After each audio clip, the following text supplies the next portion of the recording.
মা সারদার বলা কোন একটি বিশেষ কথা অবশ্যই রোজ একবার বলবে? কোন কথাটি বললে মা স্বয়ং তোমার সকল বিপদ দূর করবেন? মায়ের সবসময় দৃষ্টি তোমার উপরে থাকবে। এই প্রশ্নের উত্তরই আজ আপনারা পাবেন এই ভিডিওটির মাধ্যমে। বন্ধুরা, জীবন যে কখন কাকে কোন পথে এনে দাঁড় করায় কেউ জানে না। আপনি এই ভালো আছেন, এই হয়তো আপনার সাথে কিছু একটা বড় রকমের দুর্ঘটনা ঘটে গেল। এমন কিছু ঘটলে, এমন কোনো সমস্যার সম্মুখীন হলে কিভাবে আপনি সেই সমস্যা থেকে বেরিয়ে আসবেন? চিন্তা করবেন না, স্বয়ং মা আপনাকে বের করতে পারেন। আসুন তবে বন্ধুরা, শুনে নেওয়া যাক সেই কাহিনী যেখানে মা এক ভক্তকে রক্ষা করেছিলেন। বন্ধুরা, ভিডিওটিতে এগোনোর আগে আপনাদের কাছে একটু অনুরোধ রাখছি। আপনারা যদি এই চ্যানেলে প্রথমবার এসে থাকেন তাহলে অবশ্যই চ্যানেলটি সাবস্ক্রাইব করবেন এবং বেল বাটনটি অন করে দেবেন, যাতে সমস্ত ভিডিওর নোটিফিকেশন আপনার কাছে পৌঁছে যায়। ভিডিওটি দেখে ভালো লাগলে অবশ্যই একটি লাইক করবেন এবং সবাইকে শেয়ার করবেন, যাতে তারাও ভিডিওটি দেখে উপকৃত হয়। এবং কমেন্টে জয় জয় শ্রী রামকৃষ্ণ বা জয় মা সারদা লিখতে ভুলবেন না। এবার চলুন জেনে নেওয়া যাক সেই ঘটনাটির ব্যাপারে। রাজ তার দুঃসাহসিক মনোভাবের জন্য তার শহরে পরিচিত ছিল। একজন রোমাঞ্চ সন্ধানী যে রুক্ষ ভূখণ্ড অন্বেষণ করতে পছন্দ করে এবং প্রায়শই সে তার বাইক নিয়ে পাহাড়ে দীর্ঘ যাত্রা করে। এক রৌদ্রোজ্জ্বল বিকেলে সে এমনই একটি যাত্রার জন্য রওনা হয়। কিন্তু ভাগ্য সেদিন রাজের জন্য অন্যরকম পরিকল্পনা করেছিল। একটি তীক্ষ্ণ বাঁকে মোড় ঘোরার সময় সে তার বাইকের নিয়ন্ত্রণ হারিয়ে ফেলে। সে পাহাড়ের ধারে গড়িয়ে পড়েছিল। তার বাইক তার কাছ থেকে দূরে সরে যেতে থাকে। অবশেষে যখন থেমে গেল, তখন তার শরীরে ব্যথা অনুভব করতে থাকে। তার পা অস্বাভাবিকভাবে বেঁকে গেছিল। তারপর সে অজ্ঞান হয়ে যায়। একদল হাইকার তাকে খুঁজে পায় কয়েক ঘন্টা বাদে। তারা সাহায্য করে এবং রাজকে নিকটস্থ হাসপাতালে নিয়ে যাওয়া হয়। চিকিৎসকেরা জানায় যে রাজের পা ফ্র্যাকচার হয়ে গেছে। সেই পা বাঁচাতে তাদের একটা বড় রকমের অপারেশন করতে হবে। তাই জন্য সেই পায়ে তাদের একটি রড ঢোকাতে হবে। অপারেশনের পরেও রিকভারির পথটা যথেষ্ট দীর্ঘ এবং কঠিন হতে চলেছে। রাজ যখন তার টের পায়, তার বুক ভয়ে কেঁপে ওঠে। এর পরের সপ্তাহগুলো ছিল রাজের জীবনের সবচেয়ে কঠিন সপ্তাহ। একটি হাসপাতালের বিছানায় সীমাবদ্ধ। তাকে ব্যথা এবং অসহায়তার অনুভূতি আঁকড়ে ধরেছিল। তাকে বলা হয়েছিল যে পরের বেশ কয়েক মাস হাঁটতে পারবে না। এমন একজন মানুষ যে সারা জীবন ঘুরে বেড়ানোর স্বপ্ন দেখেছে, নতুন জায়গা নিজের দুচোখ দিয়ে আবিষ্কার করার স্বপ্ন দেখেছে, নতুন পথে হাঁটার স্বপ্ন দেখেছে, তার কাছে এই সবকিছু বিষের তুলনায় কম কিছু ছিল না। যেন তাকে ধরে বেঁধে বিষ খাইয়ে দেওয়া হয়েছিল। রাজ যখন হাসপাতাল থেকে ছাড়া পায়, তার জীবনে এক নতুন চ্যালেঞ্জ গ্রহণ করেছিল। তার কাছে ফিজিক্যাল থেরাপি একটি দৈনন্দিন সংগ্রাম হয়ে ওঠে। প্রথম দিকে এমনকি সহজতর ব্যায়ামগুলো অসম্ভব বলে মনে হয়েছিল তার। তার পেশি এতদিন নিষ্ক্রিয় থেকে দুর্বল হয়ে পড়েছিল, ফলে সে পা নাড়াতে পারছিল না। এমন কিছুদিন ছিল যখন রাজ নিজেকে হতাশার সাগরে নিমজ্জিত অবস্থায় পেয়েছিল। তবে রাজ তার যাত্রায় একা ছিল না। তার পরিবার ও বন্ধুরা তাকে ঘিরে রেখেছিল। তারা সকলে সবসময় রাজকে উৎসাহিত প্রদান করত। তার ফিজিক্যাল থেরাপিস্ট অঞ্জলি ছিলেন আশার আলো। তিনি রাজের এমন হতাশাগ্রস্ত অবস্থা দেখে রাজকে একটি বই পড়তে দেন। তিনি নিজেই মা সারদার অনেক বড় ভক্ত ছিলেন। সেই বইটি রাজের হাতে দিয়ে অঞ্জলি তাকে বলেন, একসময় মা আমাকে এই বইয়ের পাতার মধ্যে থেকেই অনেক সাহায্য করেছেন, তোমাকেও করবেন। এই বইটি পড়ো, ভরসা হারিও না।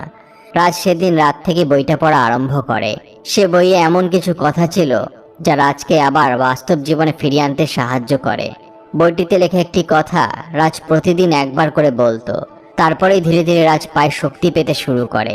প্রতিটি পদক্ষেপ যদিও বেদনাদায়ক, তবে তা তার দৃঢ় সংকল্পের একটি প্রমাণ ছিল। এইভাবেই মাসের পর মাস কেটে যায় এবং রাজের অসাধারণ অগ্রগতি হয়। সে প্রথমে ক্র্যাচের সাহায্যে হাঁটতে শুরু করে, অবশেষে নিজের পায়ে হাঁটতে থাকে।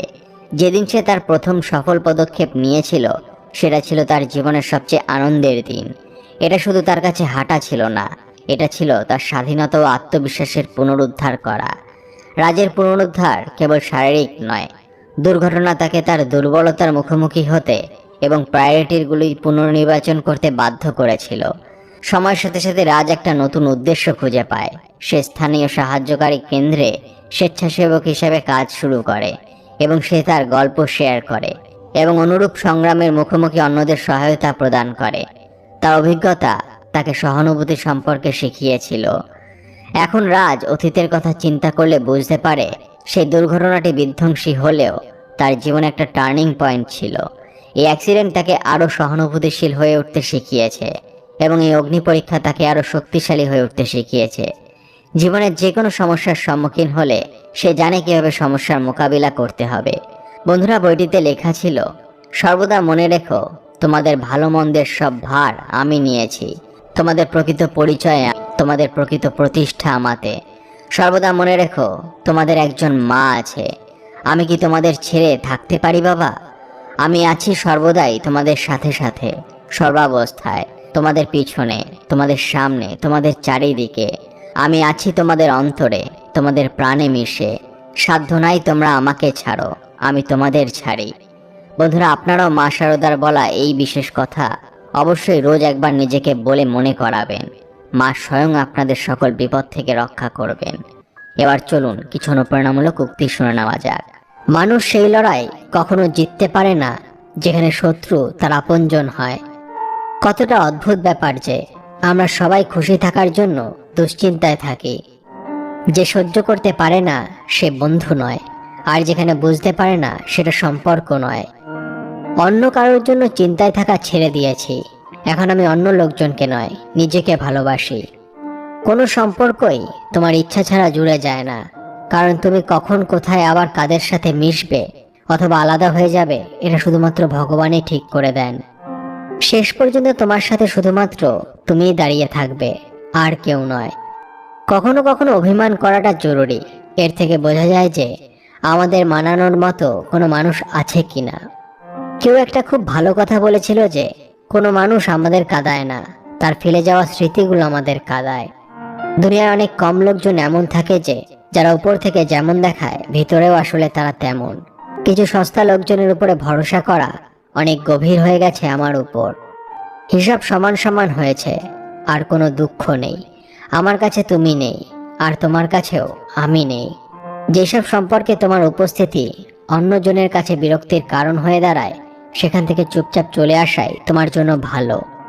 যার কথার মাধ্যমে শান্তি পাওয়া যায় তার চুপ থাকাটা মেনে নেওয়া যায় না। কাউকে না পাওয়া গেলে জীবনটা শেষ হয়ে যায় না, কিন্তু তাকে পেয়ে হারিয়ে ফেললে কষ্টটা অনেক বেশি হয়। গন্তিতে 4টি বন্ধু থাকতে পারে, কম হতে পারে, কিন্তু তারা যেন বিশ্বাসযোগ্য হয়। নিজের মধ্যে অহংকার পালন করো না। সময় স্রোতে অনেক বড় বড় মানুষ ডুবে গেছে। জীবনের প্রতিটি মুহূর্ত শেখার আছে। ব্যর্থতাই সফলতার সূচনা। সফলতার পথে কোনো শর্টকাট নেই। নিজেকে সবসময় উৎসাহিত রাখো। প্রতিটি দিনের শুরু নতুন আশা। জীবনের প্রতি মুহূর্তে সাহসী হও। তোমার ইচ্ছা শক্তি তোমার সফলতা নির্ধারণ করে। প্রতিটি বাধা একটি সুযোগ। বিশ্বাসে ভর করো, সফলতা আসবেই। জীবনের প্রতিটি মুহূর্তে নতুন কিছু শেখো।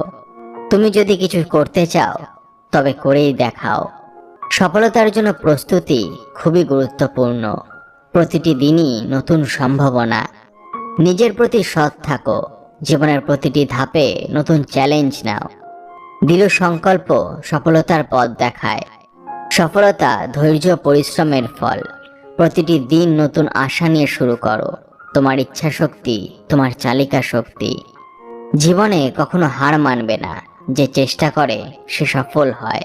বন্ধুরা, ভিডিওটি দেখে যদি ভালো লাগে তাহলে অবশ্যই একটি লাইক করবেন এবং সবাইকে শেয়ার করবেন যাতে তারাও ভিডিওটি দেখে উপকৃত হয়।